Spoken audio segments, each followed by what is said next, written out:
ક્યારેય વિચાર આવ્યો છે કે દુનિયાની છત પર ઊભા રહેવાનો અહેસાસ કેવો હશે? ચાલો આજે આપણે પૃથ્વીની સૌથી ભવ્ય અને અદ્ભુત કુદરતી રચનાઓમાંથી એક હિમાલય પર્વતમાળાની સફર પર નીકળીએ. આ પ્રદેશ માત્ર પથ્થર અને બરફનો પહાડ નથી, પણ એક જીવંત ઇતિહાસ છે, જે આપણને ખંડોના ટકરાવની ગાથાઓ કહે છે. તો આપણી સામે છે ભારતનો ઉત્તરીય પર્વતીય પ્રદેશનો નકશો. આ એ જ જગ્યા છે જ્યાં શક્તિશાળી હિમાલય આવેલો છે.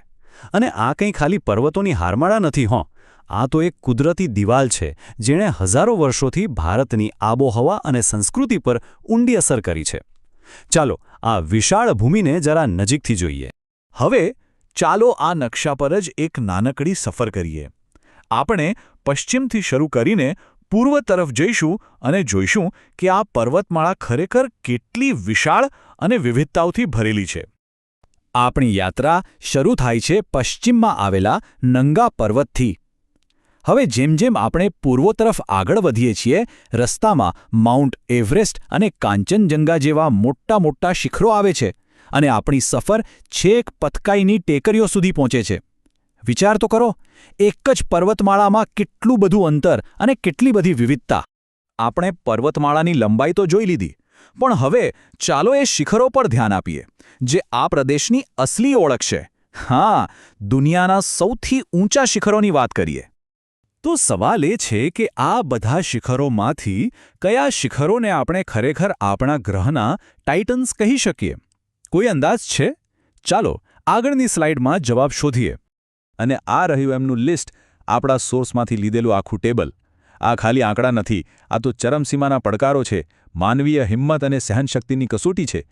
ચાલો આમાંથી કેટલાક દિગ્ગજોને નજીકથી ઓળખીએ. અને આ લિસ્ટમાં સૌથી ઉપર કોણ હોઈ શકે? બિલકુલ સાચું, માઉન્ટ એવરેસ્ટ. સોર્સ પ્રમાણે નેપાળમાં આવેલું આ શિખર આપણા ગ્રહ પરનું સૌથી ઊંચું સ્થાન છે. 8,848 મીટર. આ માત્ર એક આંકડો નથી, આ તો મહત્વાકાંક્ષા, વિજય અને ક્યારેક દુર્ઘટનાનું પ્રતીક છે. જરા કલ્પના તો કરો કે ઊંચાઈ પર ઊભા રહીને દુનિયાને નીચે જોવાનો અનુભવ કેવો હશે. હવે આવે છે બીજા નંબર પર K2, જે માઉન્ટ ગોડવિન ઓસ્ટિન તરીકે પણ ઓળખાય છે. એવરેસ્ટ કરતાં ભલે થોડું નીચું હોય, પણ એનું ચઢાણ એટલું મુશ્કેલ અને જોખમી છે કે એને દુનિયાનો સૌથી ખતરનાક પર્વત પણ કહેવામાં આવે છે. 8,611 મીટર. એવરેસ્ટથી માત્ર થોડાક 100 મીટર જ ઓછું, પણ એના સીધા ઢોળાવ અને પલપલમાં બદલાતું હવામાન એ જ તેને પર્વતારોહકો માટે એક મોટો પડકાર બનાવે છે. સારું, આપણે આંકડા તો જોયા, પણ આ ઊંચાઈઓ વચ્ચેનો તફાવત ખરેખર સમજવા માટે ચાલો તેમની એક વિઝ્યુઅલ સરખામણી કરીએ. એનાથી આખી વાત સ્પષ્ટ થઈ જશે. આ બાર ચાર્ટમાં 3 સૌથી મોટા દિગ્ગજ એકસાથે છે: માઉન્ટ એવરેસ્ટ, K2 અને કાંચનજંગા. અહીં સ્પષ્ટપણે જોઈ શકાય છે કે એવરેસ્ટ સૌથી ઉપર છે, પણ K2 અને કાંચનજંગા પણ બહુ પાછળ નથી. આ એ જ બતાવે છે કે આ વિસ્તારમાં ઊંચાઈનું કેવું અવિશ્વસનીય કેન્દ્રીકરણ છે. તો આ છે ટોચના 5: માઉન્ટ એવરેસ્ટ, K2, કાંચનજંગા, મકાલુ અને ધવલગિરી. જાણો છો, દુનિયામાં 8,000 મીટરથી વધુ ઊંચા કુલ 14 શિખરો છે, અને તેમાંથી આ 5 તો અહીં એક જ જગ્યાએ છે. ખરેખર આ પૃથ્વી પર એક અનોખું સ્થાન છે. અને અંતે એક વિચાર આવે છે.